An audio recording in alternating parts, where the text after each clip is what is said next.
voilà salaamaaleykum ami internet yi salaamaaleykum mbokki téléspectatrices yu safoo di seetaan Saloum TV fii ci biir réew mi ak ci bitim réew ñu ngi leen di nuyu bu baax a baax di leen ziar di leen jox seen wàccuwaay. alors tey nag Saloum TV mu ngi def le grand déplacement donc def un grand déplacement ñëw fii ci Gamboul donc ñëw ci école élémentaire bi nga xamante ni vraiment ndaw yaa ngi fiy jàngee tey nag ay étrangers ñëw fii donc di soutenir xale yi waaye di jàppale élèves yi ci lu jëm ci wàllu lekk donc mu doon lu am solo tey nag vraiment Saloum TV ñoo ñëw fii ngir wan leen lépp loo xamante ni day am fii ci journée de rencontre bi tey en tout cas di ci gërëm nag bu baax a baax sunu président bi. donc di Aliou Prési ñu ngi koy béggee bu baax a baax le DG du Saloum TV en tout cas ñu ngi koy nuyu di nuyu aussi nag bu baax a baax ñi ñuy fekk fii yëpp voilà comme nu ngeen ko gisee rek noonu la demee Saloum TV tey moo ngi fii ci Gamboul en tout cas pour rencontre bi nga xamante ni étrangers yi ñëw nañ fii seet si ñi nga xamante ni ñooy waa Gamboul ak élèves yi nga xamante ni ñoom lañ fekk en tout cas lépp lu jëm ci wàllu programme bi rek incha allahu rabi dinañ leen ci indil ay leeral ba mu leer nañi donc lépp rek ngeen mën ci ànd ak Saloum TV donc incha allah léegi lay doon waaye di nuyu nag bu baax a baax Fallou la caméraman ak Moussa sunu technicien bi ñu ngi koy nuyu bu baax a baax waaye di nuyu équipe Saloum TV bi yëpp en tout cas xaaral ñu léegi on se donne rendez-vous à tout à l'heure incha allah rabi fii ci Gamboul lépp lu jëm ci cérémonie bi rek dinañ leen ci indil leeral ba ngeen mën a kontaan lépp lu xew ci cérémonie bi rek dara du leen ci rëcc incha allah bu neexee yàlla kon ci kanam lay doon à bientôt jaa ngeen jëf. voilà donc mbir bi yemb na koo xam ne dañoo toog léegi sans tarder ñu commencé liggéey bi léegi su ko président CGE mën nañ commencé liggéey bi si tur voilà.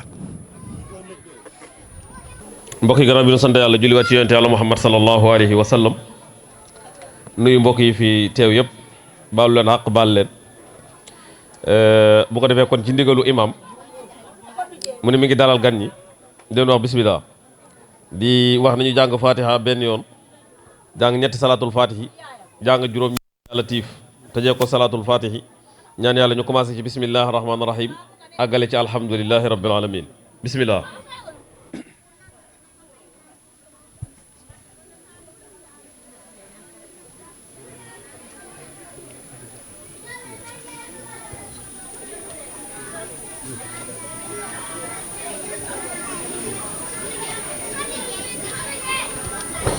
inna allaha wa malaikatahu yusalluna ala nabi ya ayuha allazina amanu sallu alayhi wa sallimu taslima sallallahu taala alayhi wa ala alihi wa sahbihi wa sallama taslima subhana rabbika rabbil izzati amma yasifuna wa salamun ala al mursalin walhamdulillahi rabbil alamin. jërëjëf imam sans tarder l'imam a présenté ce qu'on appelle des prières. Il vous a souhaité ce qu'on appelle la bienvenue. Il a prié pour que le village aille en avant. Il a prié pour que le pays aille en avant. Et il a reconnu que vous avez fait un geste. Donc ce geste est bien partagé avec la population de Gamboul. Merci. Voilà, nous avons un représentant chef de village. Moi, comme Yarabi dafa xaw a sutante mu joxoon ne ñu jox suñu mag Ibou Sarr mu nekkal ko incha allah ñu déglu la grand.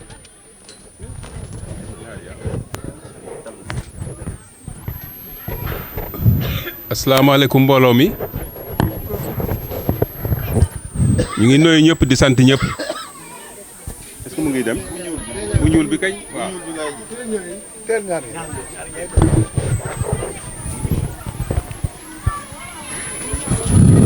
asalaamaaleykum mbooloo mi ñu ngi nuyu ñëpp di sant ñëpp di dalal ñëpp jàmm.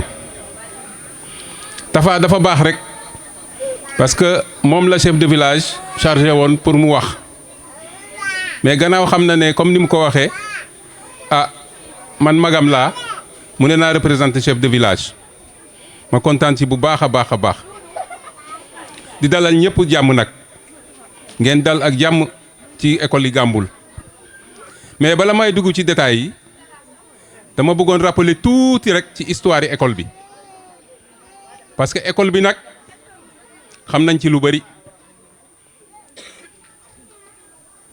Première classe ñu ngi ko def en 96 97 première année scolaire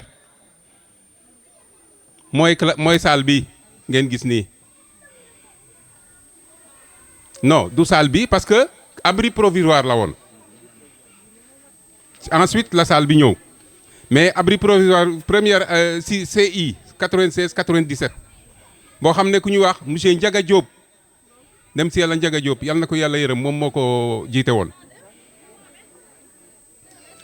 après mu amoon benn teen bu nekk fii pompe benn xariti silu jabaram ñëw root si fii fekk ñu ngi fii di tabax fii ba mu ay 4 ans ñu ne lu ngeen ay def fii ñu ne ko ñun de école la ñuy def fii mu ne kon su ma demee dinaa ko wax suma jëkkëram moo ñëw ak partenaire boo xam ne moo ñëw tabaxal ñu fii Lions Club ñoo ñëw tabax fii bi loolu amee dëkk bi yëpp jàpp ci ñu dem ñu nekk ci bureau bi de 96 à 2011 ñu ñoo nekk ci bureau bi gérer école bi sant si yàlla bu baax nag di def ay résultats ba léegi suñu rakk yi jël te àddina noonu la da ngay kii jox say rakk ñoom ñu dem ñu téye ko ci loxo bu rafet nag ba lii fekk ñu ci Abou Séréer moom kenn amul payam parce que yaakaar naa moom moo initié affaire bi ba lii ñëw partenaires yi bu amee yaakaar naa Abou Séréer moo leen fi indi kon nag bu loolu amee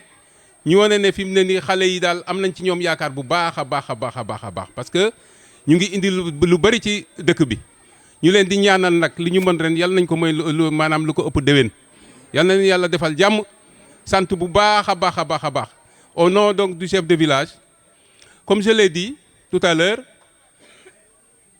je sais que vous n'avez pas bien compris ce que je disais à peu près voilà c'est pour vous dire que donc cette école a été créée en 96-97 la première année ce qu'on appelle CI donc le cours d'initiation c'est en 96-97 donc de 96 en 2011 j'ai fait partie de l'équipe qui a dirigé cette école. Voilà pourquoi je vous fais l'historique pour vous dire que donc c'était cette école, je la connais très bien et voilà pourquoi je me sens heureux de représenter donc le chef de village qui vous souhaite en mon nom la bienvenue et souhaite en même temps à monsieur Sarr Abou Séréer, ce qu'on appelle l'Abou Séréer, Ablaye. Je pense que c'est lui qui a noué le partenariat entre vous et lui. Voilà pourquoi donc je vous souhaite au nom du chef de village un très bon séjour parmi nous, un très bon séjour au Sénégal et un bon retour dans votre pays. Voilà ce que je voudrais donc dire et vous remercier encore une fois vraiment de l'organisation et surtout du matériel que vous avez amené ici. Et ça, vraiment, ça va booster donc, les apprentissages au niveau de l'école. Parce que moi, je pense que prendre le petit déjeuner ici à l'école va pousser les élèves à mieux comprendre ce que les enseignants vont, donc, ce que les enseignants vont, par exemple, leur inculquer. Donc à ce niveau, vraiment, nous vous remercions et nous souhaitons encore une fois un très bon séjour au nom du chef de village. Voilà ce que je voulais dire. Merci beaucoup. Vous avez bien parlé, honnêtement, vous avez fait ce qu'on appelle de ramasser. Et c'est ça que les partenaires voulaient entendre. Et je pense que vous l'avez bien perçu. Donc c'était ça. Merci encore. Voilà. Mais le chef du village a donné 5 000 francs pour sa participation. Merci.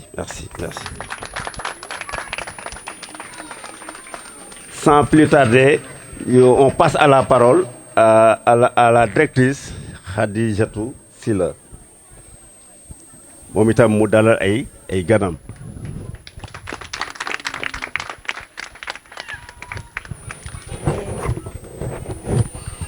Monsieur le maire de la commune de Thiomby,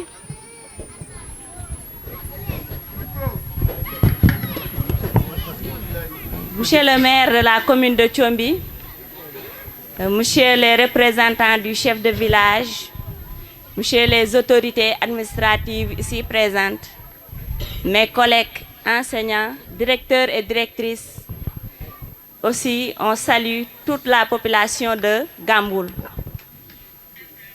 Bien, je souhaite la bienvenue au nom de l'équipe pédagogique. On souhaite la bienvenue à tous nos partenaires français de l'association CAS, dirigée par le président, M. Philippe, et la créatrice, Mme Evelyne. Donc nous vous remercions de tout ce que vous avez amené ici à Gamboul dans le but de l'amélioration des conditions de travail des élèves. Donc nous vous en remercions infiniment. Donc on vous souhaite la bienvenue et que la cérémonie soit belle. Ainsi, je vais passer la parole au doyen Kitane qui a accompagné l'initiateur, M. Aboussar, qu'on remercie aussi infiniment.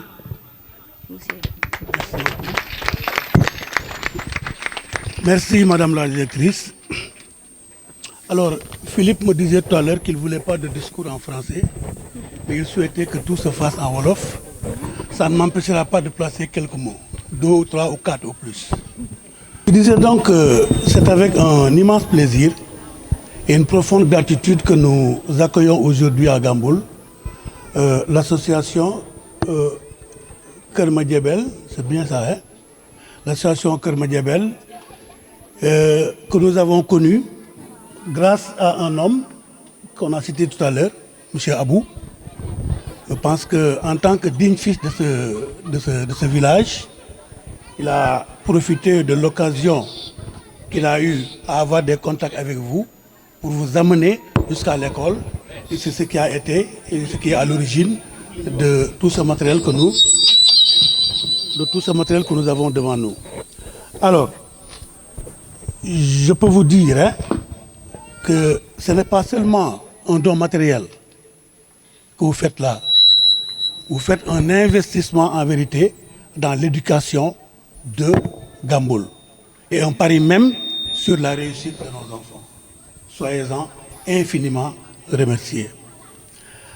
Je peux vous dire également que nous pouvons tous compter sur l'équipe pédagogique et avec à sa tête Madame la directrice, Madame Khadija, qui fait déjà montre de grande qualité managériale.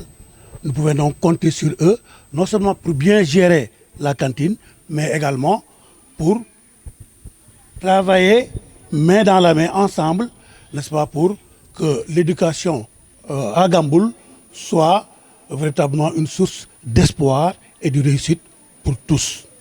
Vraiment, nous avons aujourd'hui beaucoup de motifs d'être satisfaits. On espérait seulement avoir du cantine et du matériel y afférent. Mais aujourd'hui, je vois que tous les intrants nécessaires à la qualité dans l'éducation sont là. Du sport, vraiment aux toilettes, en passant par, n'est-ce pas, la lutte contre la précarité menstruelle. Tout est là devant nous et soyez-en infiniment remerciés, M. Dean et Evelyne. Merci beaucoup. Alors donc, ñaari baat rek ci wolof ñi ma jiitu wax nañ ko dama yaakaar ne bu lëkk-lekkee alom daf ko war a gëlëbe cooy bu lii amee nañ ci gërëm Abu mi toog parce que Abu moo xamanteeg ñoom bu yàgg diri leen xëcc leen ba indi leen fii bañ jot ci kon nañ ko gërëm sant ko ñaanal ko mu yàgg fi lool te ànd ak wér. Merci Abu. Alors donc borom dëkk chef de village imam yéen notable yi yëpp lii dafa war a encore attirer seen attention ñëpp bàyyi xel école bi su fekkente ne ay jaamuri yàlla ñoo jóge fee traversé ay kilomètres ñëw def lii ci école bi kon yéen masama yéen li war mooy saay bu leen école soxlaatee fajar ngeen fajaru fii loolu mooy fulla ñi ay kilomètres lañ def jël seen xaalis kenn financé wu leen ñoom ñoo lijjanti seen xaalis si bopp ñoo def ko si seen ay gone donc ñoon aussi bu ñu leen gën a gore parce que cantine bi non seulement dina dimbale xale yi yaa ngi dégg ñu jàng dans les meilleures conditions n'est-ce pas grandir aussi dans d'excellentes conditions de santé waaye également ñoom dinañ xam à partir d'aujourd'hui ne li ñuy wax solidarité def di li ñuy wax valeur c'est une valeur universelle ñi fa sori lañ jógee ñëw indi yaa ngi dégg donc solidarité non seulement amul frontière mais àdduna yëpp ñoo ko bokk ñi wane nañ ko kon ñu ngi leen di sant ñu ngi leen di gërëm madame la directrice bëgguma guddal monsieur le maire vraiment merci à tout le monde. dëgg la mu li moo taxoon ñu namm la parce que lii nga ñu doon jàngal nekk nga ñun ñetti at te ñetti at yooyu nekk nga sans problème école bi avancé na ci jàmm am na ci école bi boo yàlla def nga dem ci retraite bi yàlla nañ la teeru makka parce que mérito nga ko flambeau ba ki nga ko paase tamit gis nga lii xiiwal la te dañ ne nit mag njëkk yi dañ doon wax ne nit parfois dañuy gis ci moom ay signes yu baax te moom ni mu ñëwee je pense que lii xiiwal la te xiiwal boobu yaa ko puus yaa ko nourrir ba mu ñor togg ko ba mu ñor nga teg ko ci loxoom ñu ngi ñaan yàlla comme ni nga ko waxee Gàmbul yëpp woo nañ leen ngeen jàpp ci parce que lii jafe na monsieur le maire mu ngi nii toog moom dana am lu mu wax parce que su jëlee parole dana wax mooy maire commune bi lii xam na ñaata école ci commune bi ñoo am cantine scolaire donc moom su jëlee dana am lu mu ci mën a wax donc ñun population Gàmbul lañ gën a fidèle suñu bopp jàpp lii xam ne li ñu yor or la te or dañ koy téye te suñ ko téye dañ koy jëmal suñ ko jëmalee Sénégal yëpp dañ koy jëriñoo. Sans tarder, je disais que c'est mon citoyen qui nous a quittés parce qu'il a pris sa retraite. Donc on lui souhaite que sa retraite soit une retraite paisible, une retraite pleine de succès, une retraite pleine de bonnes choses et de santé.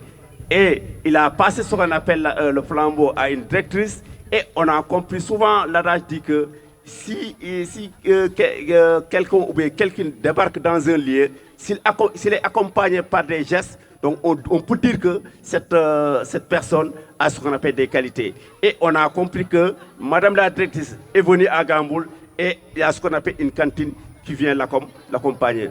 Donc vous, la France, on vous remercie, on vous tend la main et je sais que on fera de bien, on fera quelque chose de bien, on fera de sorte que les choses réussiront. Et je sais que les choses réussiront. Parce que nous avons ce qu'on appelle une équipe CGE très dynamique. Soukassar qui est à la tête est un gars très sérieux, combatif, travailleur, accompagné de Ousmane. Ousmane est toujours présent à l'école. Donc ça c'est un geste. Et je parie et je demande à Dieu de nous accompagner afin de réussir ce projet. Merci, merci. Sans plus tarder, on passe à la parole. Mais dañ bëggoon nag ñu ne bala ñuy passer parole bi président CGE ñu xale yi santé hymne national comme ça au moins ñu bég tuuti ñu jóg tuuti yëngatu tuuti ñu bég.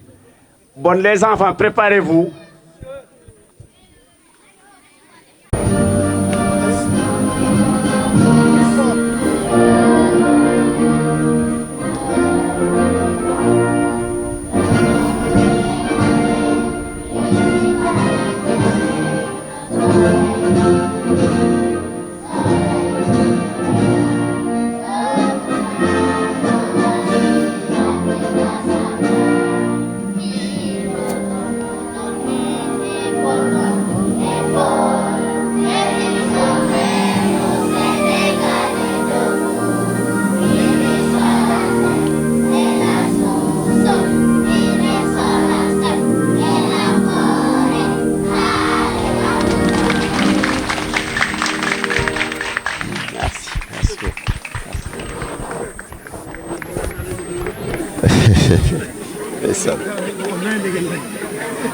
ndeysaan lii xam nañ ne suñ toogee benn jamono dañu war a bëggal xale yi jóg tuuti ree tuuti laax ni mun a dégager loo xam ne ay stress la pour que mun a capter waa ce qu'on appelle les enseignements donc geste bu noble la je sais que xale yi am na lu ñu yor te je pense que li ñu yor yéen ma leen mën a jàppale pour que ñoom ñu dem ci kanam mooy que nga accompagner projet bi pour que xale yi jàng mën a réussir dans la vie.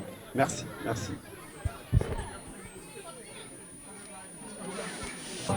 La parole au président de CGE, M. Soukassar. On applaudit pour M. Soukassar.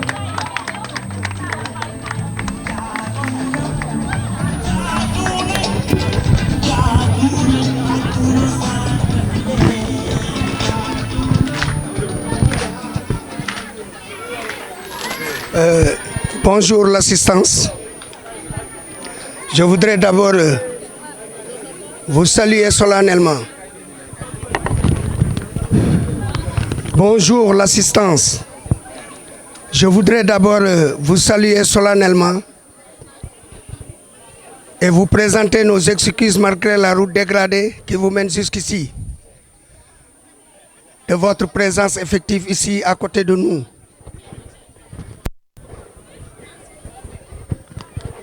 Mais avant de commencer mon discours proprement dit, je voudrais faire la présentation sommaire de nos partenaires qui sont là présents.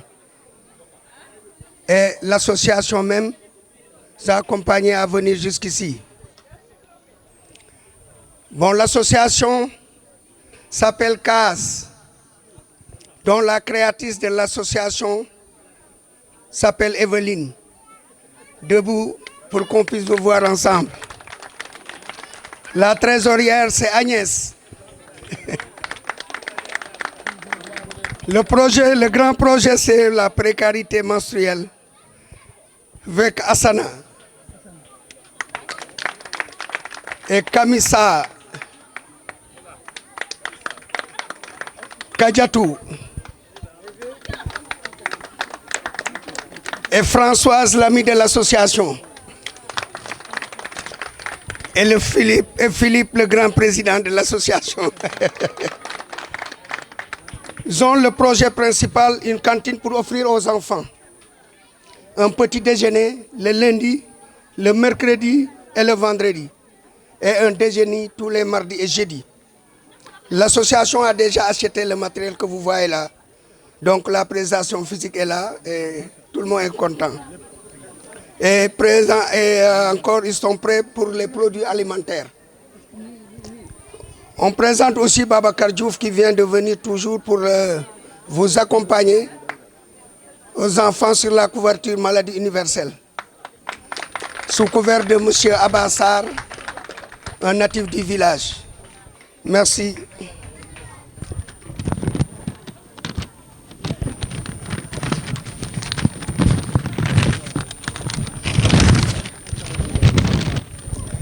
Monsieur le sous-préfet de l'arrondissement de Ngoch, Monsieur le maire de la commune de Tchombi, Monsieur le chef de village et l'imam Ratib,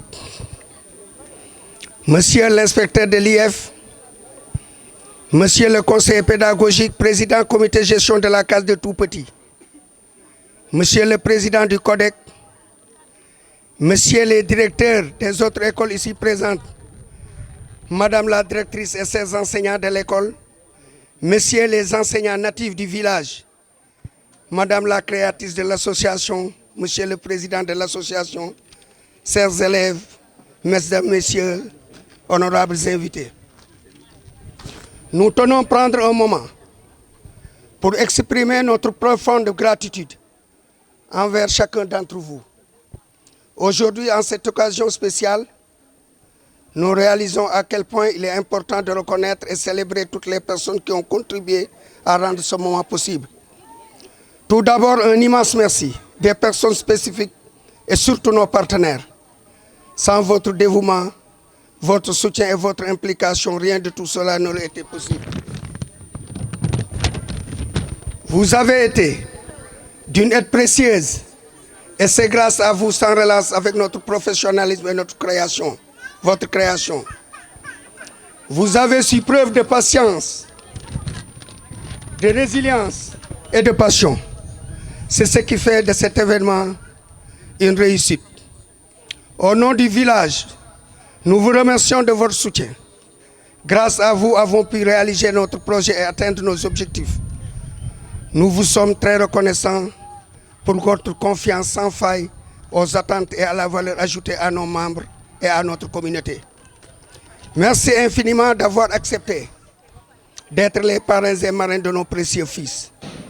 Nous sommes comblés et très sensés de vous avoir comme parrains de nos enfants. Nous savons que nous pouvons compter sur vous et pour soutenir et aimer tout au long de sa croissance. Nous ne pouvons terminer sans remercier M. Kitan, l'ancien directeur et l'équipe pédagogique dirigée par la directrice Madame Khady Silla pour le travail assidu, inlassable, suivant les principes pédagogiques.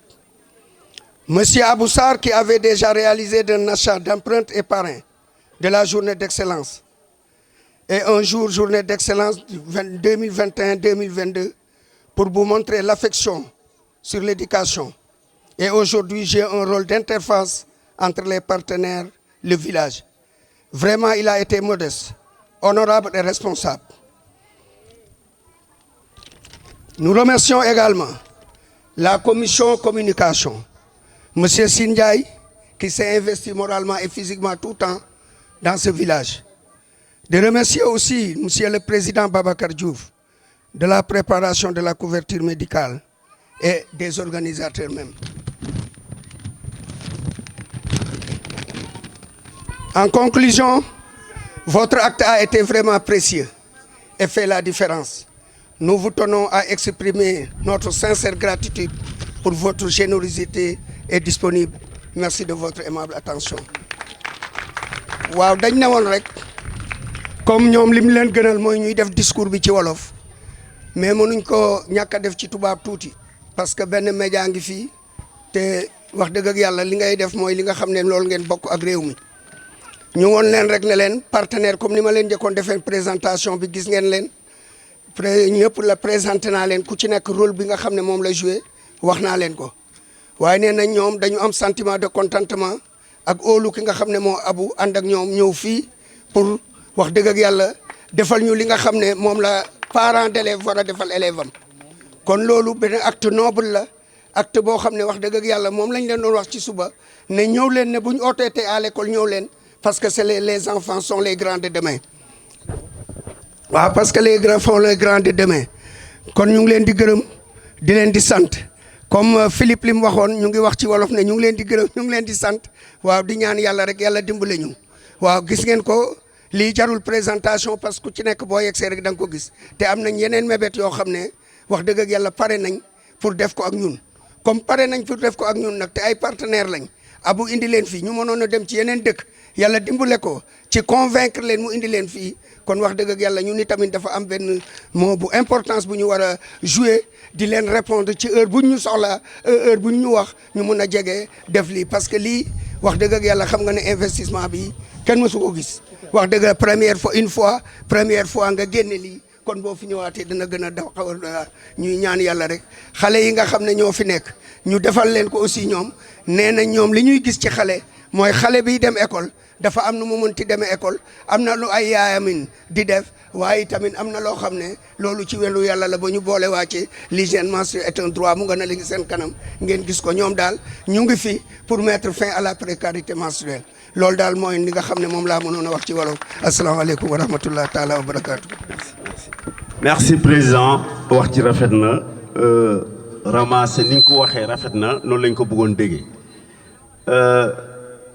dëgg la de li mu wax ni dëgg la de abu séeréer man moom abu séeréer lay wax abu séeréer yàgg na nekk partenaire école de ci doyen Diouf jëndal nañu imprimante ci doyen Diouf dernière journée excellence bi jox nañu 100 000 donc abu yàgg na participer ci école bi et te dañu wax ne ku aye yaa moom il faut ñu wax ko parce que yaa aye tey yaa fi indi loo xam ne teraanga la te teraanga boobu je pense que ndax du yem ci yow du yem ci Gàmbul mais ci gox bi yëpp lay yem soo ko seetee ñi fiy jànge am na ñoo xam ne tey jànge nañ fi am na ñoo xam ne dëkkuñ fi ñu ngi jànge Gàmbul te ñooñu teraanga bi day dem donc day dem day màgg di dem yàlla def ñu am ay invités yu fi am encore ay directrices d'école ay directeurs d'école ñu ngi toog te je pense que ñooñu li tax ñu ñëw mooy que lii bëgg nañ ko xanaa kay dañ ko mënul jot mais lii bëgg nañ ko donc partenaire moom tant que mu ngi dem ci école yi école excellence mooy am Sénégal parce que la fa nekk motul dara comme li inspecteur waxoon mu ne directeur d'école yi léegi ñoom ñooy génn seen poche di jox élèves yi ñooy jënd bic ñooy jënd sac ñooy joxe xaalis pour kayitu juddu am donc merci pour les directeurs d'école yéen ñu fi toog tey merci pour toujours je sais que tey ni ngeen ñu honoré tey ñaan naa ngeen am partenaire abu bon man ci yow laa mën a ñëw mais ñaan naa nga pousse ko tey bu commencé ci monsieur le maire ba yegg Gamboul Kër Matar boo dem Ngane comme ça ñu mën si jot. Je disais que nous avons ce qu'on appelle des invités et ce sont des directeurs d'école. Celle-là est la directrice de Gandiaye 2. Celle-là est la directrice de Gamboul Kër Matar. Celui-là, il est maire, il est directeur d'école. Donc, vous savez ce que vous avez fait. Il voit droit au cœur et il attend à ce que ce geste soit parti dans les fonds coins pour regagner monsieur le maire, pour regagner Gamboul Kër Matar, pour regagner Gandiaye. C'est ça que je voulais dire. Merci, merci. Am na leneen encore lu may wax Ngane doyen Ngane moom itam mu ngi fii bëgg na projet bi fekk ko. Jean, voilà ce qu'on appelle des directeurs voyants, voilà ce qu'on appelle des soldats de l'éducation nationale qui œuvrent, qui ne veulent que les élèves aillent en avant, les élèves soient ce qu'on appelle des élites dans le pays. Donc à ces directeurs, je souhaite que vous les accompagniez afin qu'ils réussissent leur mission. Très bien. Sans tarder encore, Signe tamit beral nañ la loxo. Signe bokk na ci ñi taal école bi. Bokk na ci ñu joxe xaalisam ñu taal école bi. Je parle sous le contrôle de sunu mag si lu mu nga nee toog. Signe lépp loo xam ne ñu ngi koy def Gamboul Signe dugal na ci loxoom. Matériel bii fayuñ ko dërëm, bâcham bii fayuñ ko dërëm. Te pourtant mënoon na laaj xaalis mais laaj ko lu mu wax am naa doom ca école ba. Donc ñu mel nii ak ñeneen ak ñeneen ñu ngi ci biir Gamboul diaspora Abou xam na ci dara Abou sax mu ngi gën a xeex beneen cas pour que école bi tey laax ne ñu am gardien pour que li fi nekk mën a toog ci dëkk bi mën a toog ci école bi ñu koy surveiller loolu sax posé na ko ci Gamboul diaspora donc Abou macha allah macha allah macha allah donc ñun li gars yi doon wax rek xanaa kay ñun namuñ dara na ñaan yàlla rek docteur Sarr moom ndeysaan tax ku yëg rek man Samba Diakhaté sama ma njëkk a averti moom mi nekk Gamboul diaspora mu ma ne Mbaye li Abou def te lu rëy la te ku ne tey Gamboul doomu Gamboul bu ne bëgg na ko def mais mënu ko def mais Abou moo ko réussir donc nañ ko accompagner mu ne ma Babacar doomu Sadio Ka Sarr Abba ñu gën ko xam ci Abba docteur Abba Sarr moom itam ne na dana enrôler les élèves de Gamboul dana def un geste moom tamit geste boobu bëriwul mais dana ci yëkkati 150 000 francs dugal ko pour que antenne régionale Kaolack ñëw enrôler les élèves su yi feebaree ñaanuñ ko yàlla ñuy faju ba wér mën a jàng si waat. Très bien ñu ngi nii toog Babacar Diouf sax mu ngi présenté wu moom sax suñ doom la ndeysaan suñ mbokk la mu ne waa Ngooj ji la waa très bien Babacar ñu ne nga jóg ñu gis macha allah Babacar voilà mu ne waaw voilà très bien mu ne moom am na ay mbokk Ngooj gii nii donc fi mu wàcc goxam la voilà Babacar soyez les bienvenus toujours. Je pense que daal pour ne pas dire que on est là pour parler mais on a vu quelque chose et cette chose est touchable. On peut l'indexer du doigt. C'est quoi? C'est quelque chose qui nous va droit au cœur. C'est quelque chose qui peut et qui pourra pousser l'enseignement de Gamboul. Et cet enseignement, je pense qu'on formera des cadres qui répondront aux besoins du pays.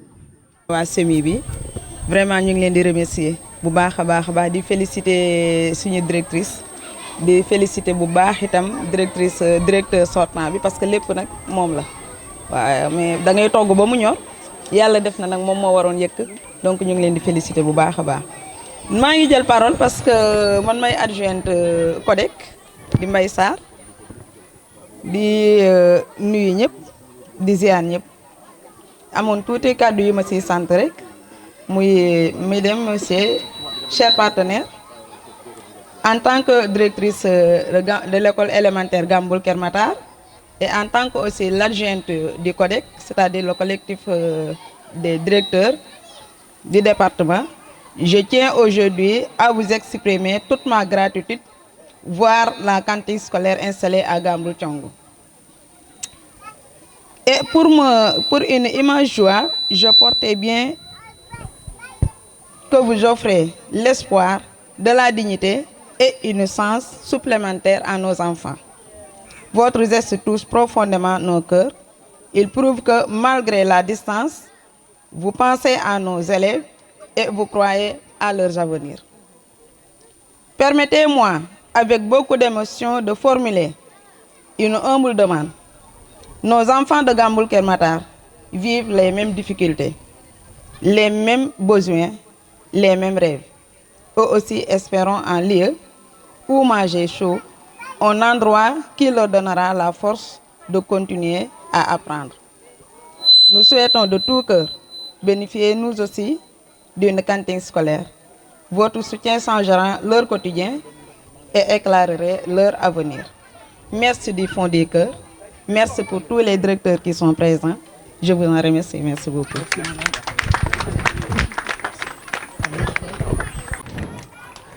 Sans tarder, maintenant on va introduire le représentant du CEMI avant de donner la parole à notre vaillant président de l'association. Ah, très bien, très bien, très bien.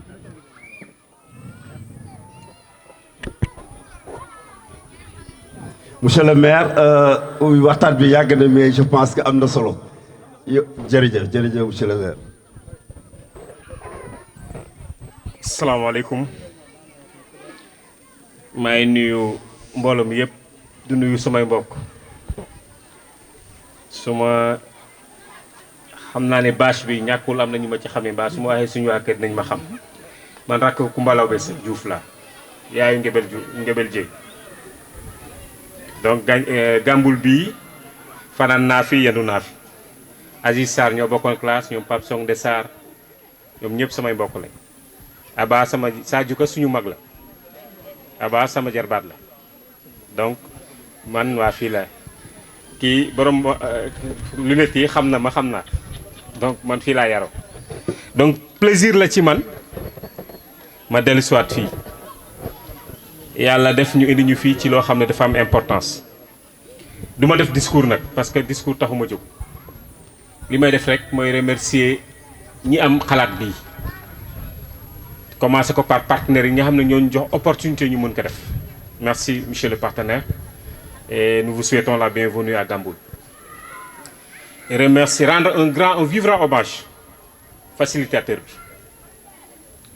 bi ku jara rendre hommage la parce que du moom kese mooy doomu Gamboul mënoon ko mais moom au moins il a rendu la monnaie à Gamboul parce que fi la dëkk teraangam yëpp fii la nekk mu gis loo xam ne lu baax la ci dëkk bi mu indi ko Gamboul kooku jara rendre hommage la rendre hommage nag mon neveu Babacar un agent exceptionnel parce que dañ ne sooy wax ci nit ci ay mbokkam da ngay wax li nekk Babacar ñun ñoo bokk service depuis des années mën naa xam ne tey suñ doon def évaluation des performances ci service yi il fait partie des meilleurs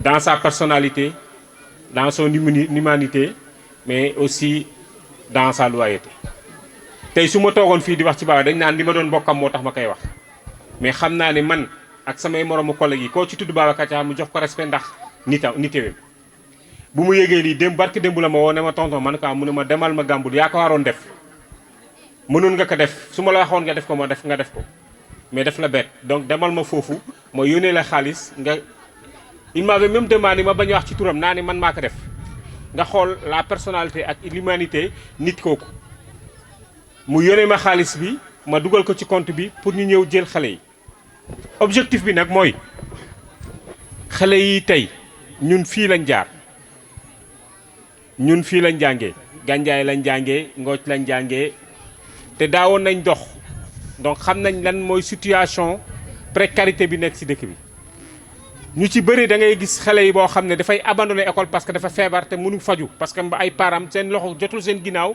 bañ war ko faj bi tax mu faj mu mucc ayib objectif fu teete fexe ba xale yi saa wu ñu soxlaa faju ak sa heure buñ ko soxlaa ak fuñ ko soxlaa ñu mën leen jël yóbbu leen ci poste de santé bu mu mën a nekk ci biir Gandiaye ci biir région Kaolack ak Sénégal yëpp parce que léegi dafa am lu bees bu njëkk dañ ne woon carte bi dafa yem juste ci commune bi nga nekk mbaa ci arrondissement bi léegi dañu am carte boo xam ne foo dem ci Sénégal ak carte bi da ngay faju carte boobu na la permettre foo mën a tey dem ci Sénégal ak carte bi da nga faju soo jógee Gamboul tey nga feebar fi ñu évacuer la Kaolack soo demee carte bi da lay gunge nga dem Kaolack ñu évacuer la Dakar soo demee carte bi da lay gunge muy ñu fexe nag tey ba 150 élèves yi nga xam ne moom la Gamboul compté Babacar enrôlé leen ci CMCSU boo xale bu ci ne heure boo soxlaa faju mbaa saa wu sa yaram tàngee xaaratuñ sax nga feebar ba tëdd sa yaram su tàngee mën nañu jël automatiquement ñu yóbbu la poste de santé bi médecin bi xool la su dee dafa jaar médecin aussi ñu yóbbu la centre de santé ñu xool la te loolu suñ la xoolee tey say waajur waroon gàddu yëpp dootul gàddu lu dul 20% mooy suñ la defalee facture ñaari junni ñeenti téeméer kese la ciy fay junni ak juróom benn téeméer yëpp carte moo la koy gàddu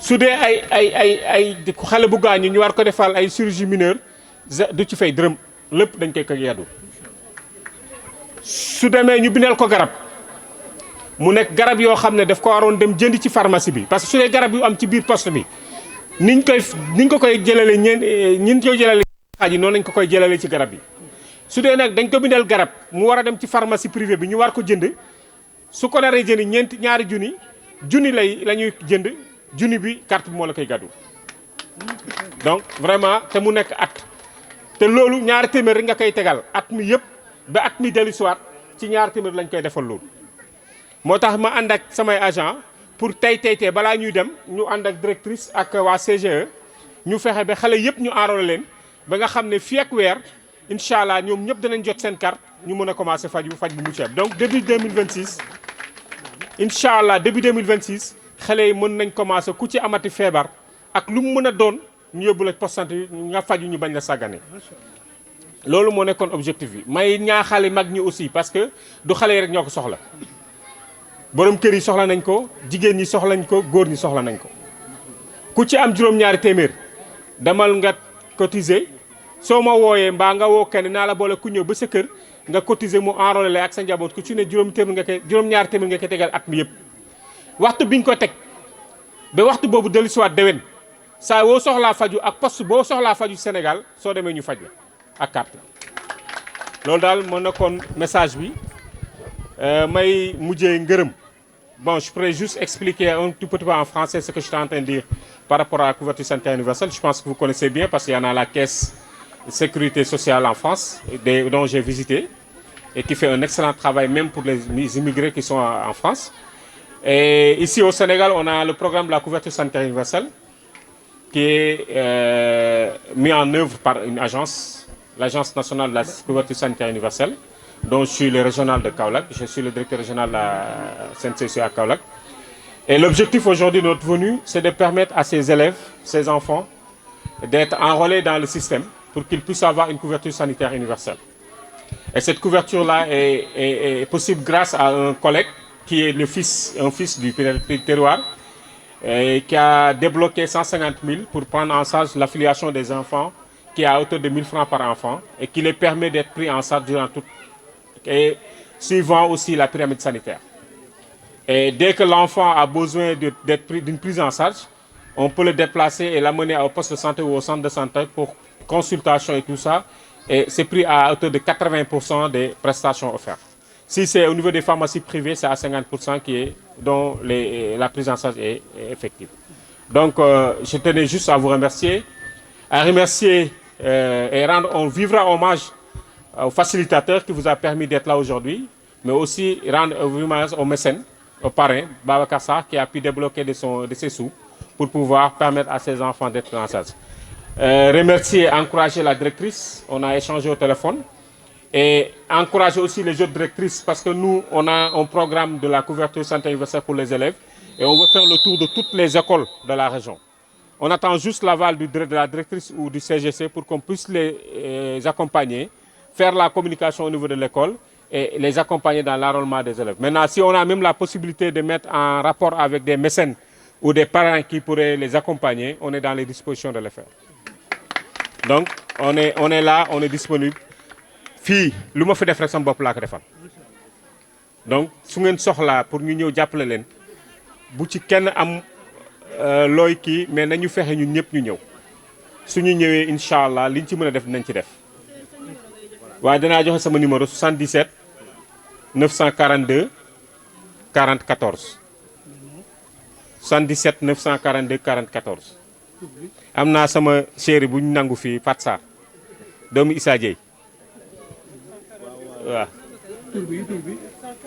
Babacar Diouf 942 40 14 yow yor nga sama numéro waaw on s'est rencontré à l'IEF donc 942 40 14 waaw ok donc gis nga yàlla mooy def on s'est rencontré sans se connaître donc vraiment pour bañ a guddal rek ñun ñoo ngi à votre disposition saa wu nit soxlaa loo xam ne jëm na ci couverture santé universelle amul guddi amul bëccëg woo leen ñu on fera le déplacement pour ñëw accompagner man su ma ñëwul aussi dina yónni ñoo xam ne dana ñëw parce que recruter ay agents yu nekk sur le terrain ñoo xam ne ils font le tour képp koo soxla rek soo ma woowee danañ la jox nit mu ñëw fekk si la sa kër defal la enrôlement defal la li ñu ci bëgg incha allahu rabi soo ci amee problème it soo demee poste santé mbaa centre de santé soo amee problème it soo ñu woowee ñun dinañ wax ak ñoom ba li ngeen fa soxla ngeen mën ko fa am incha allahu rabi jërë ngeen jëf. dama bëggoon agent yi dem commencer enrôlement élèves yi parce que am nañ liste bi suñ mënee am un élément du CGE bu leen accompagner pour les informations dont ils auront besoin. D'accord, merci. Monsieur Diouf. Oui, voilà, àndal ak moom. Voilà, merci Monsieur Diouf, le représentant de la couverture maladie universelle.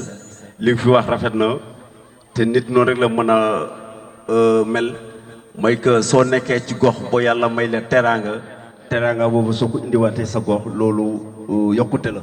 dina ñaane yàlla lépp loo dugg rek yàlla na ko yàlla sottil te école lu Gambul ni mu ci amee yàlla na école yi directeurs yi toog fi njëkk am après mu law ci département bi yëpp.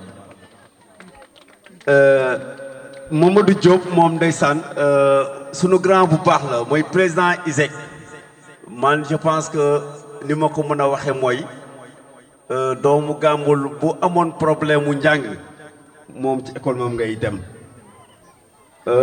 ISEC da ko ubbi woon pour Gambul na nga ne Gambul laa dëkk rek nga def fa première année ba cinquième année boobu loo bëgg gratuitement la koy def. Il a formé tellement de cadres dans ce village dans ce pays donc Diop ñu ngi lay ñaanal yàlla yow tamit li nga def yàlla na la fekk su la fekkee yàlla na la jig su la jigee yàlla na ci ñëpp terrain et sans tarder directeur moom ma xuddee nee na li nga def école yi tamit gis na ko fàttewu ko 4 tonnes ciment la ñu may. 200 000 mu fay benn waay mu tëral ñu classe yëpp donc loolu tam Diop moo ko def te voilà ba léegi 1 tonne ciment mu ngi fi des donc Abou am nga ñu lay jàppale am nga ñu lay gunge bu diir bu ragal fi nga jëm da nga fa yegg si jàmm.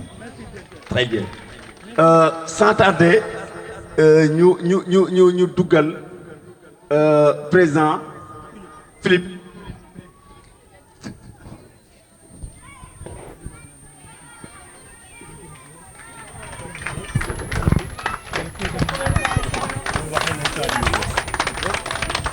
Allô, allô, il marche pas celui-là. Hein.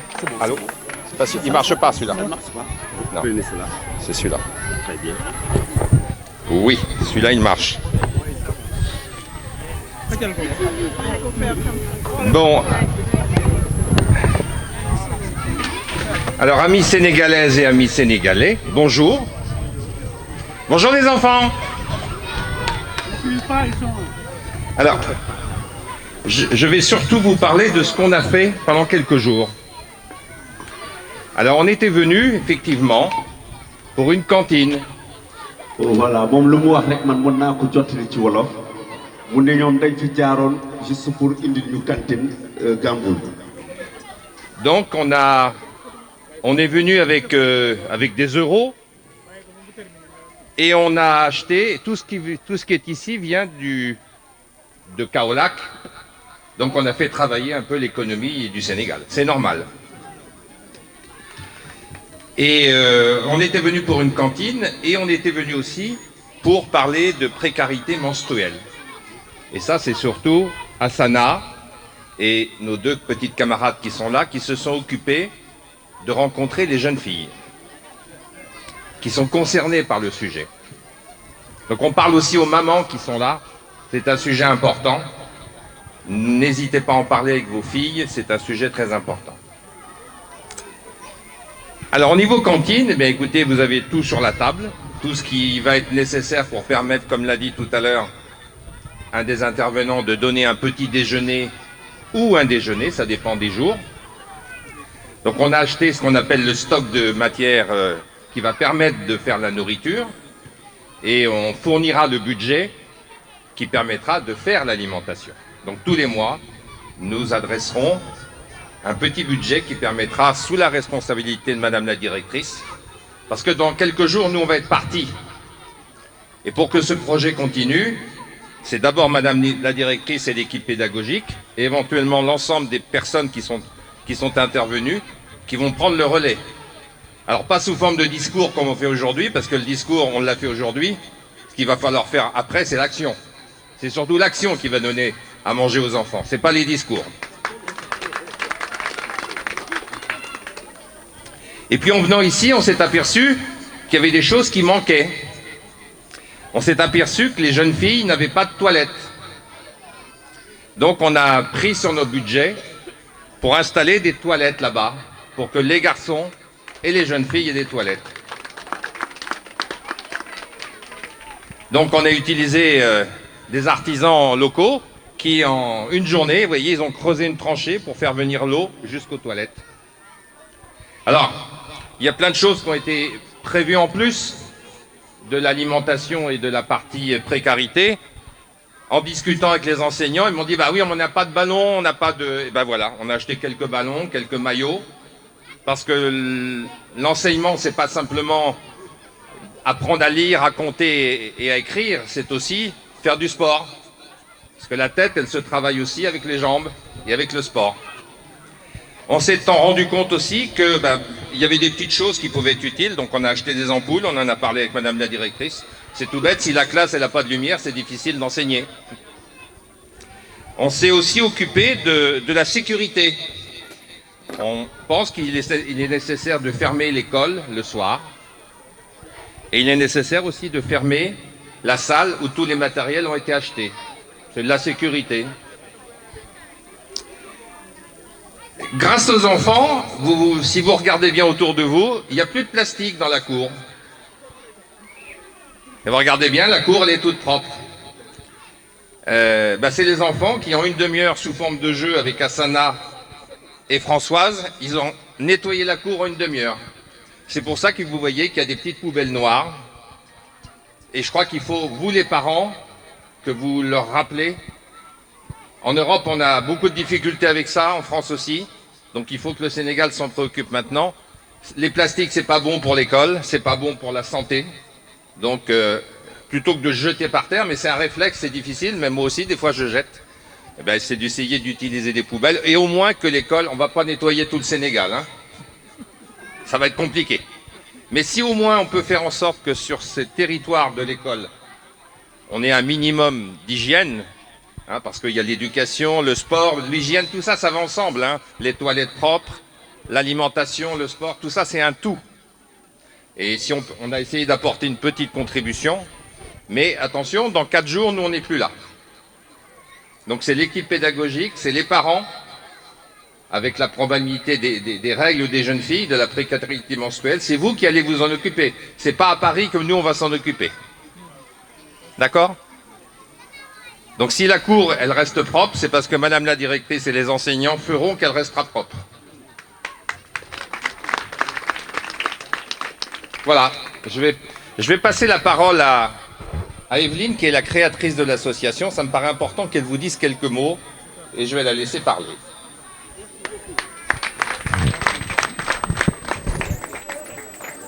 Donc bonjour à tous. Donc moi je suis arrivée sur la région de Kaolack en 2017. Mon premier voyage au Sénégal, où j'ai rencontré M. Abdoussa, qui a été dès le départ mon guide pour mon voyage touristique au Sénégal. Et au fil des années, une amitié s'est liée. Mais quand je suis arrivée en 2017 au Sénégal, je suis allée visiter ma petite filleule, parce que j'ai une filleule à Keur Madiabel. Et je suis allée lui rendre visite, et au cours de la journée, on a visité un peu les écoles, les collèges, etc. Et j'ai rencontré le proviseur du collège de Keur Madiabel. On a passé un moment ensemble, on a discuté, on a échangé, j'ai vu les enfants. Et il y a quelque chose qui m'a interpellée, j'ai vu tous les enfants qui partaient vers midi 13h, qui partaient. Donc j'ai posé la question au proviseur pour lui demander est-ce qu'il n'y avait pas une cantine à l'école. Et là il m'a dit que non, il m'a dit il n'y a pas de cantine.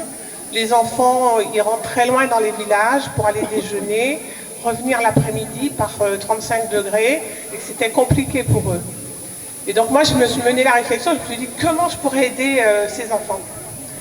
Et je suis rentrée à Paris, après les vacances, je suis rentrée à Paris, j'ai rencontré mes amis, mes copines, et je leur ai expliqué le problème que j'avais trouvé à Cœur Madiabel, et je leur ai dit comment on pourrait avancer ensemble. Et on s'est dit, on va faire une association, on va essayer de monter une cantine, pour les collégiens de Cœur Madiabel, et ça s'est fait très vite. En 2 mois, on a créé l'association, tout était en place, et au 3e mois, la cantine a démarré à Cœur Madiabel. Donc c'était un très beau projet qui a duré 6 ans. Moi, mon choix, c'était de continuer avec Cœur Madiabel. On a eu un proviseur, il est resté 6 ans avec nous, et il est parti à la retraite, comme monsieur Keta.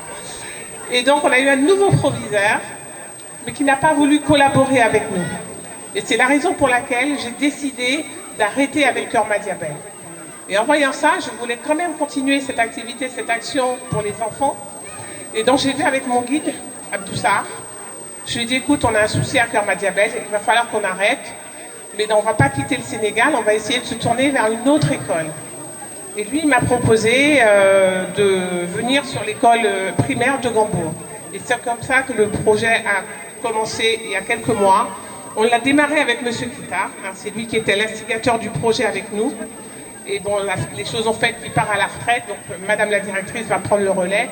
Mais sachez que ce projet, il nous tenait à cœur aussi de ne pas quitter le Sénégal.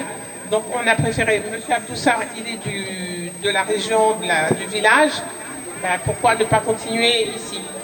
Donc la cantine, elle est en place. On va faire le même système qu'on avait. C'est-à-dire qu'on avait opté pour faire une cantine pendant les périodes de grosse chaleur. La cantine, aujourd'hui, ici, elle va démarrer à partir du 2 janvier 2026 sur une période de 6 mois. Donc du 2 janvier 2026 au 31 juin 2026, la cantine fonctionnera. On fera le nécessaire. On enverra les fonds à Madame la directrice pour faire continuer la cantine pendant semaine après semaine. Et au bout de 6 mois, on va s'arrêter pour recommencer le 1er janvier 2027. Donc sachez que les enfants seront pendant 6 mois par an. Je vous assure, on n'est pas une grosse association, hein. On n'est pas une fondation, on est vraiment entre nous, les amis. On a des donateurs à Paris, on fait beaucoup sur nos fonds personnels à nous pour faire marcher cette association. Et c'est la raison pour laquelle on ne peut pas tenir 1 an pour servir les enfants. On fait 6 mois, on refait une collecte de fonds, on redemande de l'argent aux gens, aux donateurs, on fait des demandes au département pour avoir des fonds. Et c'est pour ça qu'on fait que 6 mois pour l'instant. Peut-être que si ça se passe bien, dans les années à venir, on pourra peut-être faire 1 an de cantine. Mais aujourd'hui, honnêtement, on ne peut pas le faire. On n'a pas les reins assez solides pour faire 1 an de cantine. Donc c'est ce que je voulais vous dire. On est venu aussi avec un nouveau projet dont on vous a déjà cité, c'est la précarité menstruelle qui a été mis en place, qui va être mis en place tout à l'heure. Vous allez voir comment on va gérer ça. Donc c'est mon amie Asana qui est présente là, qui prendra la parole tout à l'heure, qui va vous présenter ce projet, parce qu'on sait que la précarité menstruelle, c'est aussi un problème au Sénégal pour nos jeunes filles. Et nous, on pense que l'école, c'est l'avenir pour les jeunes. S'ils sont à l'école, s'ils étudient, c'est pour avoir un avenir meilleur. Alors une enfant qui a ses règles, elle doit venir à l'école, même si elle a ses règles, elle doit être présente à l'école. Et Madame Asana Sadiki vous présentera le projet tout à l'heure. Donc je voulais vous dire que j'ai été très très heureuse avec vous. Je suis très heureuse de mettre ce projet en place sur Cœur Madiabel. Mon seul souhait, c'est que ça dure. Donc Madame la directrice, je veux vous dire, on va travailler dans la confiance. Et je voudrais que les choses se fassent vraiment comme il faut, dans la solidarité, dans la confiance, pour qu'on puisse faire perdurer ce projet. Voilà, c'est tout ce que je demande, c'est tout ce que nous demandons. Donc je voudrais vous présenter quand même la trésorière de l'association, c'est elle qui tient les cordons de la bourse. Donc on a Madame Agnès Kédry qui est avec moi depuis 2018, elle m'accompagne depuis 2018. On essaie de venir au Sénégal au moins 1 fois par an, 1 fois tous les 2 ans, parce que c'est pas évident non plus, parce que je vous dis tout ça, on le fait sur nos fonds propres. Et donc on essaie d'être présent quand même 1 fois par an ou tous les 2 ans pour voir un peu comment fonctionne la cantine, où va l'argent qu'on envoie, qu'est-ce qu'on en fait, est-ce qu'il est bien utilisé. Donc c'est pour ça que vous nous reverrez très certainement, très prochainement. On reviendra pour voir le démarrage de cette cantine, pour bien s'assurer que tout fonctionne, que tout est en ordre. Et voilà. Donc je vous remercie beaucoup. Merci, madame. Je vais passer la parole à Madame Sadiki.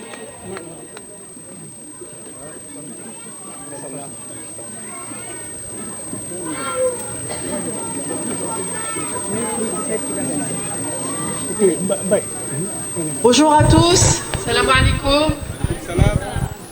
Ah, je prends les deux.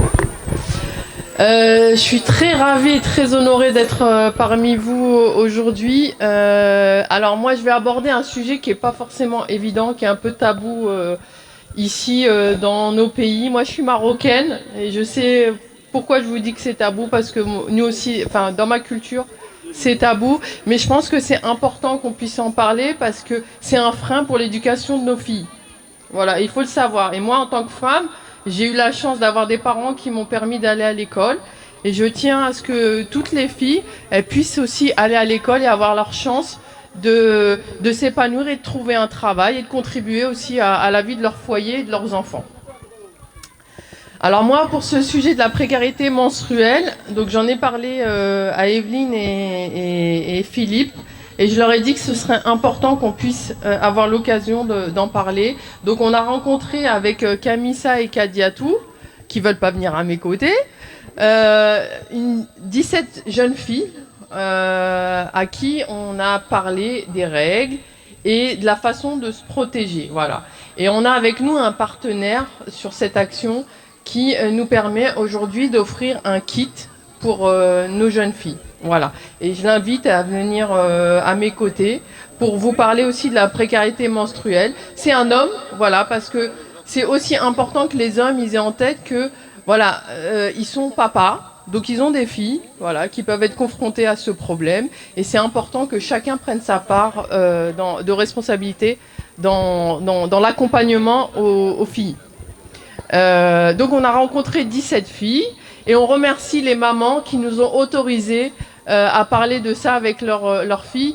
Donc il y en a qui ont eu le courage d'aller en parler à leur maman et de leur dire voilà, il y a des gens qui sont venus, qui nous ont parlé de ça. Donc je ne sais pas ce que ça va donner par la suite, mais on espère que voilà, ça puisse libérer la parole. Et voilà, moi j'ai parlé en français, je ne sais pas si tout le monde m'a compris. Mais en tout cas, je remercie Evelyne et Philippe de m'avoir permis de mener à bien ce projet.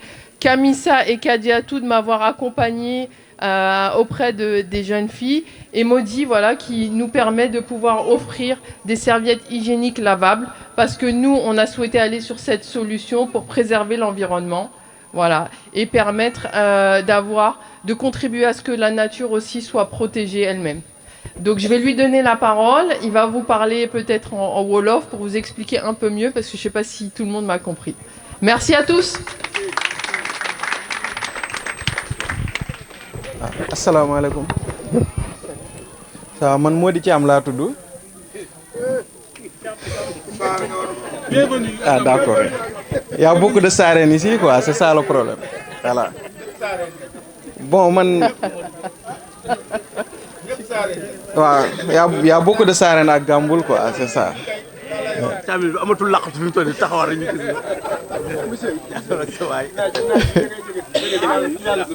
waaw c'est ça. Ah pardon. Oui, c'est ça. Ouais. Hein? Avec la caméra, d'accord. Non, je voulais me mettre en face avec le public, voilà.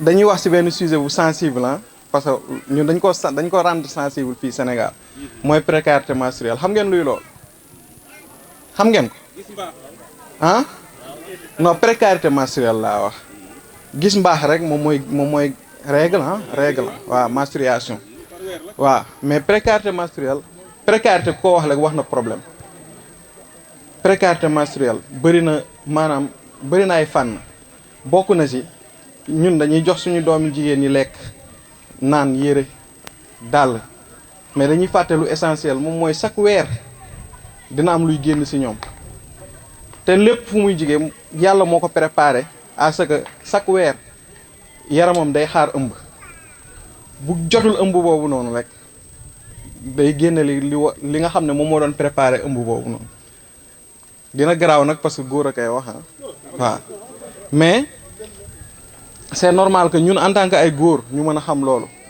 waaw pour mën a endosser suñu rôle de protecteur ci jigéen ñi kon bu ñuy xeex précarité menstruelle Sénégal pour mën a rendre accessible pour képp kuy jigéen sans discrimination mu mën a am accès ci ay serviettes hygiéniques de qualité gis nañ ne nag serviettes hygiéniques yi am fii Sénégal déjà xamuñu niñ ko liggéeyee bëri na ay problèmes yoo xam ne mu ngi koy causel jigéen ñi loolu moo waral ñuy liggéey ak KMS Sénégal pour ñu mën a fournir jigéen ñi ay serviettes hygiéniques réutilisables dañoo dellu cosaan dellu ci maam yi lu ñu xamoon mooy lem ay morceau tegle ko ba mu diis ba nga xam ne lu deret bi dugg du transpercer ba leen di takkal léegi nag ñun ñu ñëw ak solution bu gën a adapté moom mooy serviette yi dina ànd ak toile boo xam ne mooy nekk ci biir lu mu tuuti dina mën a téye te du senn léegi dina tax lan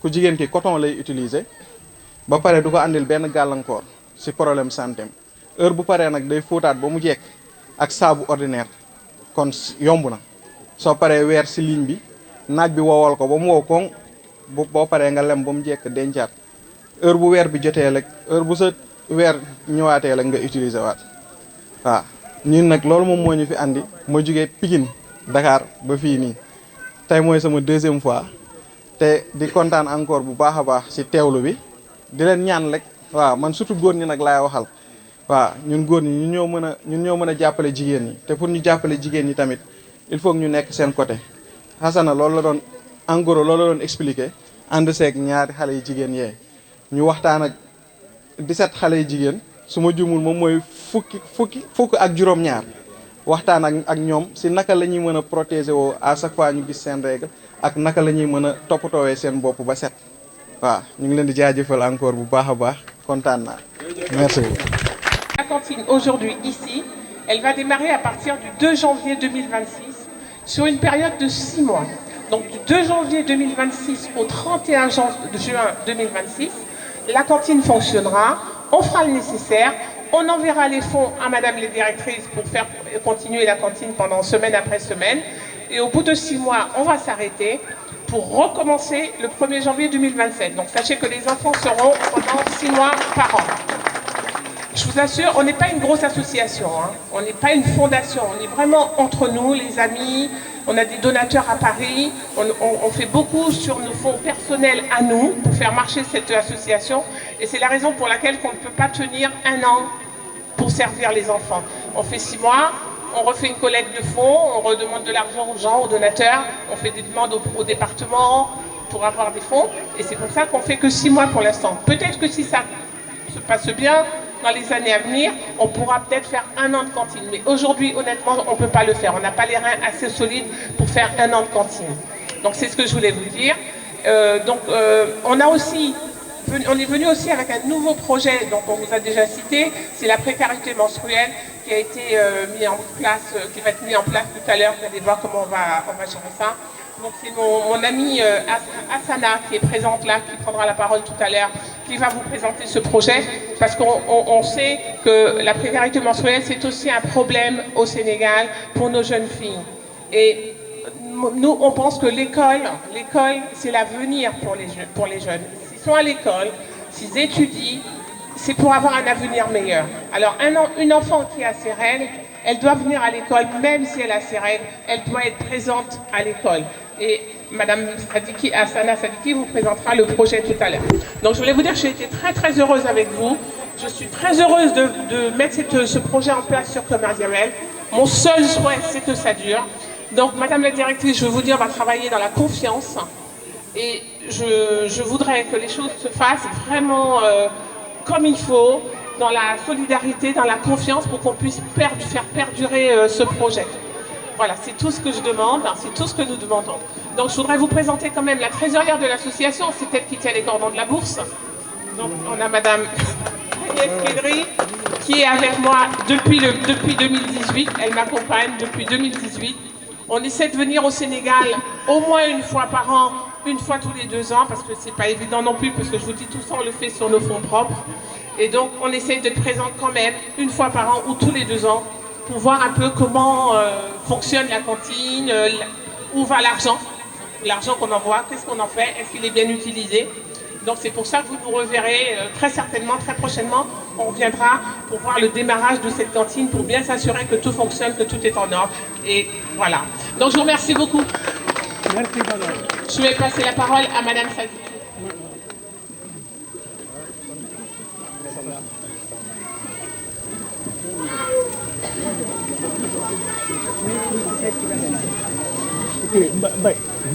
Bonjour à tous. Salam alaikum.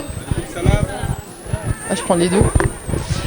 Je suis très ravie et très honorée d'être parmi vous aujourd'hui. Alors moi, je vais aborder un sujet qui n'est pas forcément évident, qui est un peu tabou ici dans nos pays. Moi, je suis marocaine et je sais pourquoi je vous dis que c'est tabou, parce que nous aussi, enfin, dans ma culture, c'est tabou. Mais je pense que c'est important qu'on puisse en parler parce que c'est un frein pour l'éducation de nos filles. Voilà, il faut le savoir. Et moi, en tant que femme, j'ai eu la chance d'avoir des parents qui m'ont permis d'aller à l'école. Et je tiens à ce que toutes les filles, elles puissent aussi aller à l'école et avoir leur chance de s'épanouir et de trouver un travail et de contribuer aussi à la vie de leur foyer et de leurs enfants. Alors moi, pour ce sujet de la précarité menstruelle, donc j'en ai parlé à Evelyne et Philippe. Et je leur ai dit que ce serait important qu'on puisse avoir l'occasion d'en parler. Donc on a rencontré avec Kamissa et Kadiatou, qui ne veulent pas venir à mes côtés, 17 jeunes filles à qui on a parlé des règles et de la façon de se protéger. Voilà. Et on a avec nous un partenaire sur cette action qui nous permet aujourd'hui d'offrir un kit pour nos jeunes filles. Voilà. Et je l'invite à venir à mes côtés pour vous parler aussi de la précarité menstruelle. C'est un homme, voilà, parce que c'est aussi important que les hommes ils aient en tête que, voilà, ils sont papas, donc ils ont des filles, voilà, qui peuvent être confrontées à ce problème. Et c'est important que chacun prenne sa part de responsabilité dans l'accompagnement aux filles. Donc on a rencontré 17 filles et on remercie les mamans qui nous ont autorisé à parler de ça avec leurs filles. Donc il y en a qui ont eu le courage d'aller en parler à leur maman et de leur dire voilà, il y a des gens qui sont venus, qui nous ont parlé de ça. Donc je ne sais pas ce que ça va donner par la suite, mais on espère que voilà, ça puisse libérer la parole. Et voilà, moi j'ai parlé en français, je ne sais pas si tout le monde m'a compris. Mais en tout cas, je remercie Evelyne et Philippe de m'avoir permis de mener à bien ce projet. Kamissa et Kadiatou de m'avoir accompagnée auprès des jeunes filles. Et Maudit, voilà, qui nous permet de pouvoir offrir des serviettes hygiéniques lavables. Parce que nous, on a souhaité aller sur cette solution pour préserver l'environnement. Voilà, et permettre de contribuer à ce que la nature aussi soit protégée elle-même. Donc je vais lui donner la parole, il va vous parler peut-être en Wolof pour vous expliquer un peu mieux parce que je ne sais pas si tout le monde m'a compris. Merci à tous. Assalamu alaikum. Ça, man Modi Thiam laa tudd. Bienvenue. Ah d'accord. Il y a beaucoup de sarènes ici quoi, c'est ça le problème. Voilà. Bon man. waaw y a beaucoup de sarènes à Gamboul quoi, c'est ça. amatul laqatu fi mu toll nii taxawal rek ñu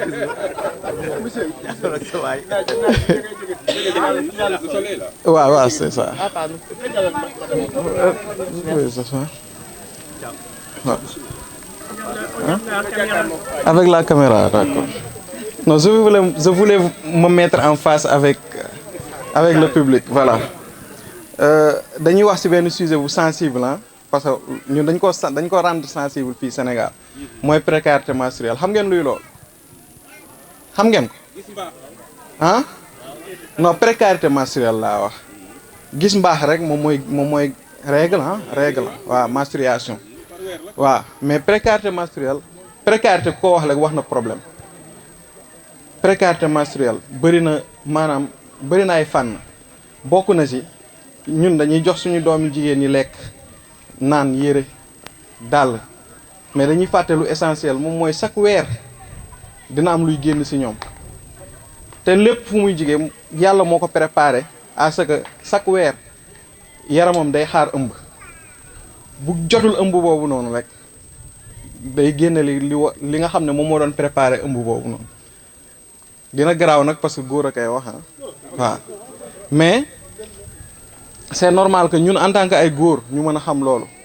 waaw pour mën a endosser suñu rôle de protecteur ci jigéen ñi kon bu ñuy xeex précarité menstruelle Sénégal pour mën a rendre accessible pour képp kuy jigéen sans discrimination mu mën a am accès ci ay serviettes hygiéniques de qualité gis nañ ne nag serviettes hygiéniques yi am fii Sénégal déjà xamuñu niñ ko liggéeyee bëri na ay problèmes yoo xam ne mu ngi koy causel jigéen ñi loolu moo waral ñuy liggéey ak KMS Sénégal pour ñu mën a fournir jigéen ñi ay serviettes hygiéniques réutilisables dañoo dellu cosaan dellu ci maam yi lu ñu xamoon mooy lem ay morceaux tegle ko ba mu diis ba nga xam ne lu deret bi dugg du transpercer ba leen di takkal léegi nag ñun ñu ñëw ak solution bu gën a adapté moom mooy serviette yi dina ànd ak toile boo xam ne mooy nekk ci biir lu mu tuuti dina mën a téye te du senn léegi dina tax lan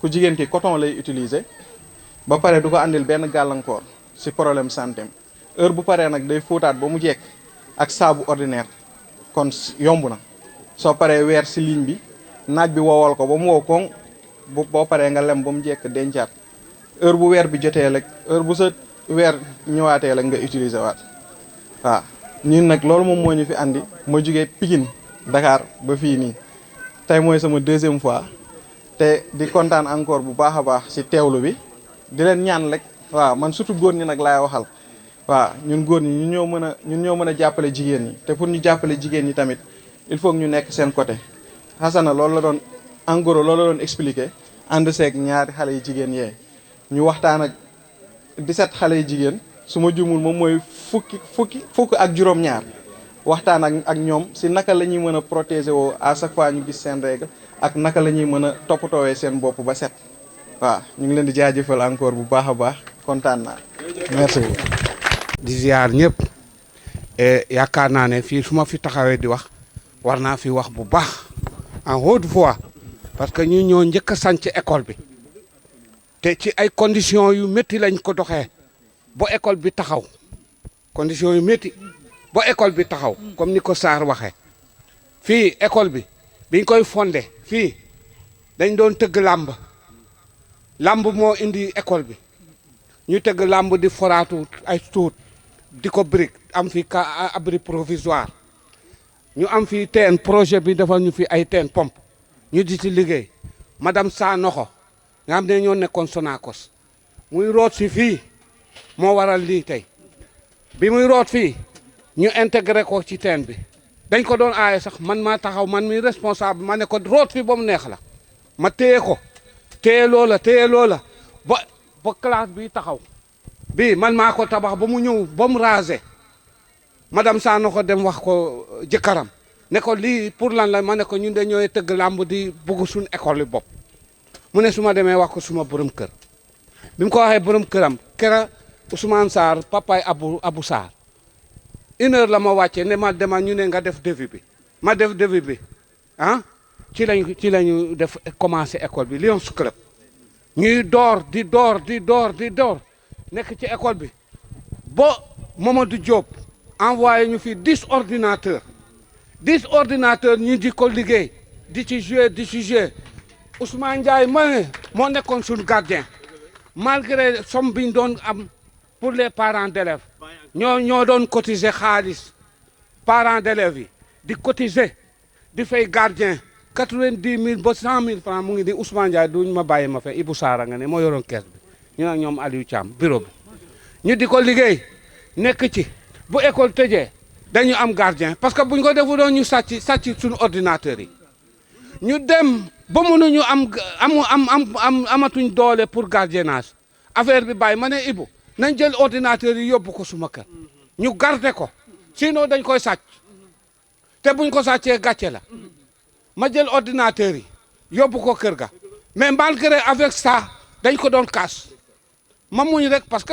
gannaaw di maa jiite ma noppi rek ma ne dañ koy yor mais finalement ma dem ba affaire bi ma ne léegi ordinateur yooyu kenn du ko sàcc gannaaw amuñu gardien ordinateur yooyu dinaa jël distribuer ko ci ñi nga xam ne mun nañ ko jouer mu manipuler pañ mu yàqu ma jël distribuer ko am na ñu ma jox ay ordinateur ñu ngi fi xam nañ ko ñu dem ba école tijji ñu ne ordinateur Diouf ne ordinateur yi la soxla ma récupéré yëpp indi jox ko mais finalement fu mu ordinateur yi mujj lii nañ wax muy dëgg lii nañ ko toppatoo lii nañ ci teg suñ bakkan parce que newut loo xam ne parce que loolu gàcc am nañ fi cantine diggéey nañ fi cantine di dox na ba ca kanam amul lu ñu waxu ñun vivre nañ fii lu ne man dama doon toog ba 1 heure 2 heures du soir 2 heures ci bëccëg ma rondo école bi ñëw fekk fi xale yi damay yéeg miir ñu yéeg miir ma yéeg tëb ànd ak ñoom dëgg nañ ko waxte dee lii nañ ci def suñ bakkan ne ko à chaque fois ñu ñuy indil alal bu du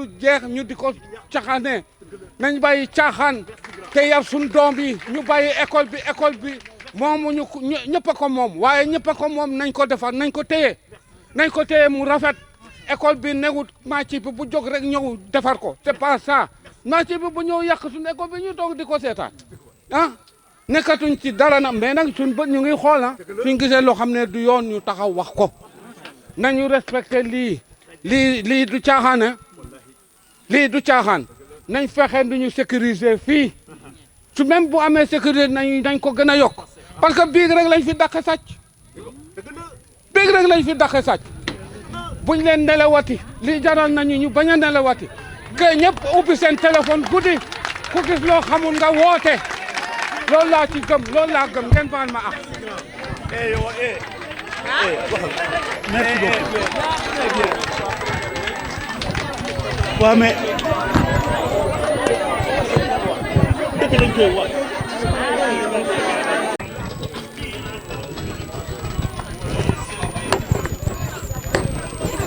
waaw merci le grand doyen kon asalaamaaleykum mbooloo mi ñu ngi leen di nuyu ci nekk ci turam ak santam di leen di jottali aussi nuyoo monsieur le maire Alexandre Ngom bi nga xamante ne moo jiite commune bi te fu ma teg suma tànk itam moo ma jox ndigal pour ma dem fa maa ngi nuyu chef de village teewut di ko ñaanal yal na yaram bi wër ak jàmm di nuyu ku ko fi teewal te wax à son nom di nuyu imam bi fi ñaan wax ne lim fi ñaan yal na ko yàlla nangu di nuyu madame la directrice de l'école di ko ñaanal fii nga xamante ne moom lañ fi affecté bees yal na mu jig ko yal na itam mu jig leen di nuyu monsieur le grand doyen bi nga xamante ne moom la remplacé muy doyen Kitane di nuyu madame la directrice de Gandiaye 2 je pense que moom waa fii la di nuyu également la directrice de Gamboul Kër Matar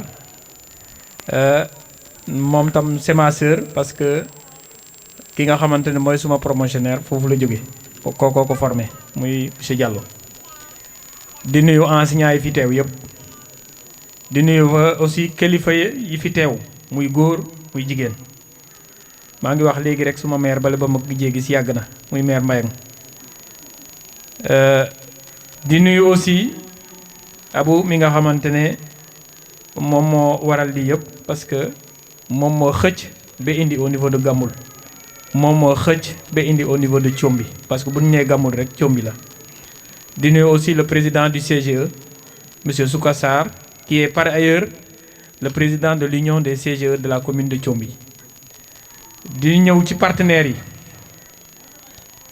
messieurs madame les partenaires à commencer par le président jusqu'à la queue de l'association parce que pratiquement sax association bi amul que chacun a ses responsabilités di nuyu madame la créatrice Madame la trésorière, Madame la chargée, je ne sais pas comment s'appelle votre projet là.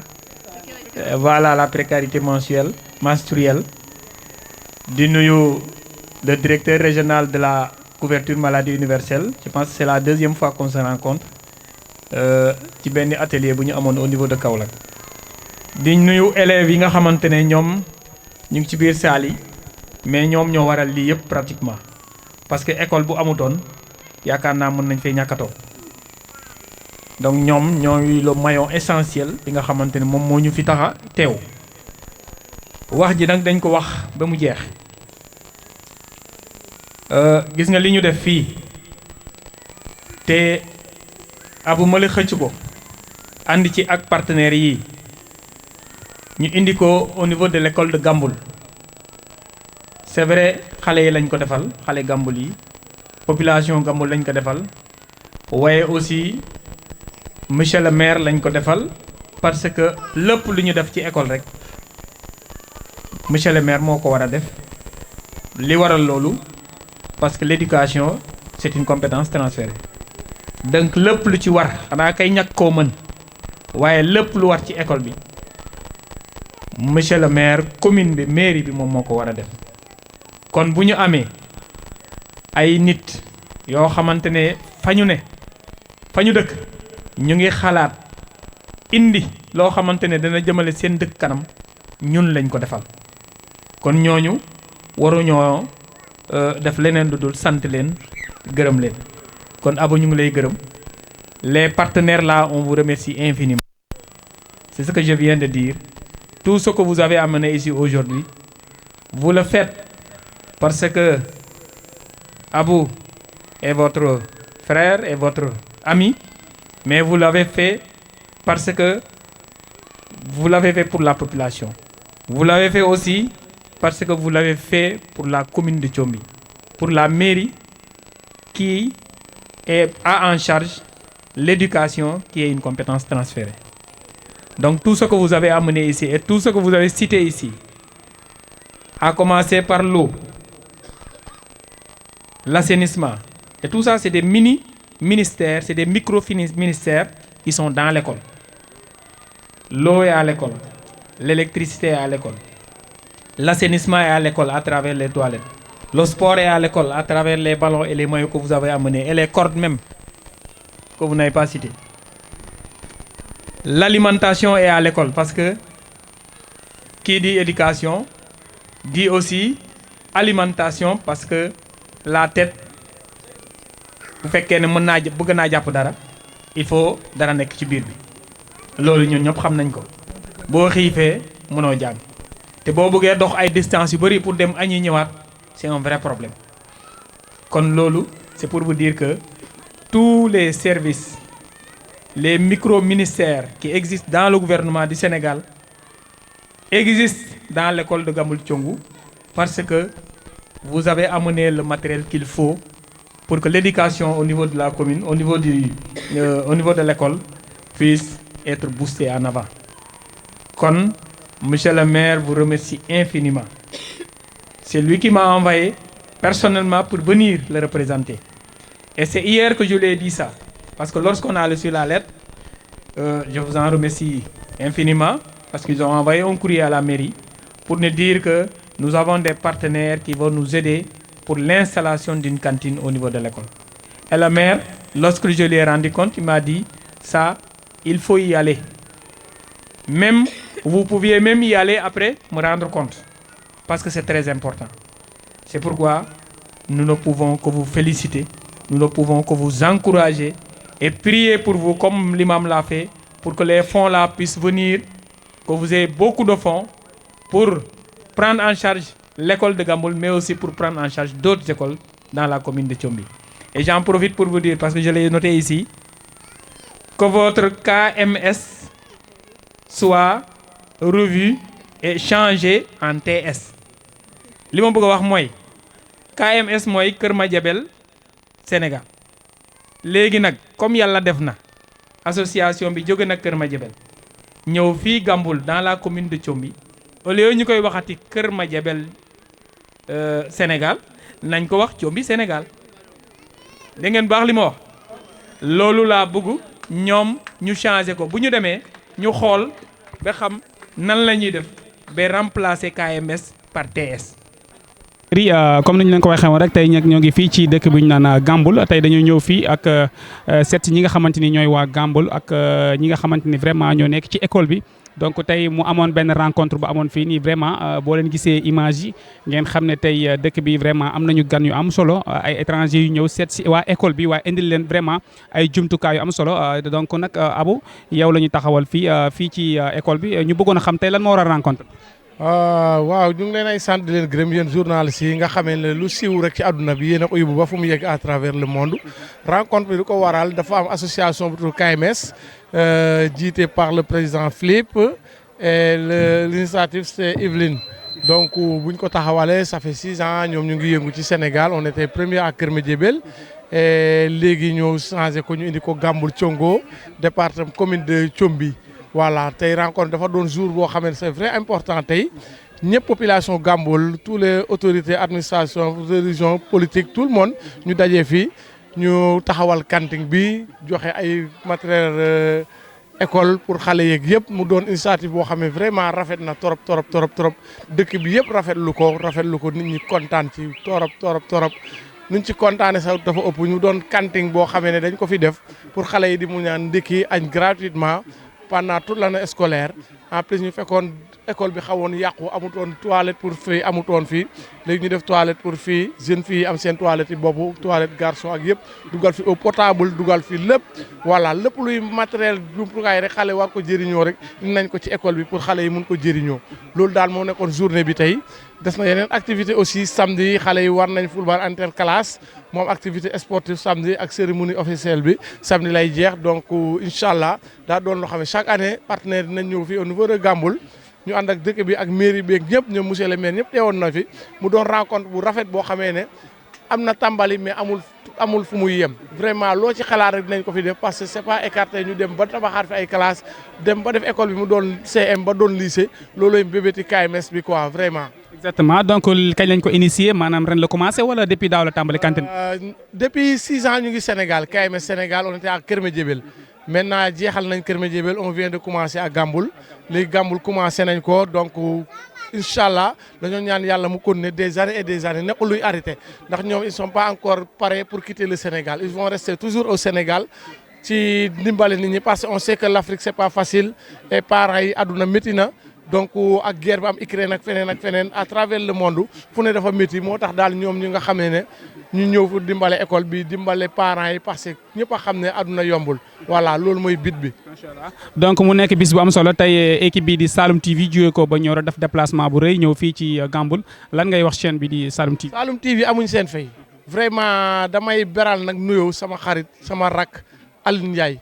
ku baax la ku yàlla baaxal ku am projet yoo xamee ne da ko bëgg ci travers Saloum bañ na ko ba Saloum lay tiitaloo mu yëngu ci lu bëri yëngu ci social di yëngu ci sport di yëngu ci lu bëri mention spéciale à Aline Ndiaye Aline Ndiaye yàlla na ko yàlla fay lu mu bëgg yàlla na ko yàlla defal lu muy ut yàlla na ko yàlla defal parce que su ko neexoon li du ko ci fekk mu déplacer chaîne bi mu ñëw ba Gamboul vraiment kontaan nañ ci moom te bëgg nañ doon partenaire première ak Aline Ndiaye événement bu amati ñu contacter leen ngeen ñëw couvrir ko parce que couvrir ngeen ko vraiment kontaan nañ ci yéen yàlla na leen yàlla fay seen xol waaw journaliste bi daal dox na yéen liggéey ngeen ci li ngeen war a liggéey kontaan nañ ci jërë ngeen jëf. merci beaucoup.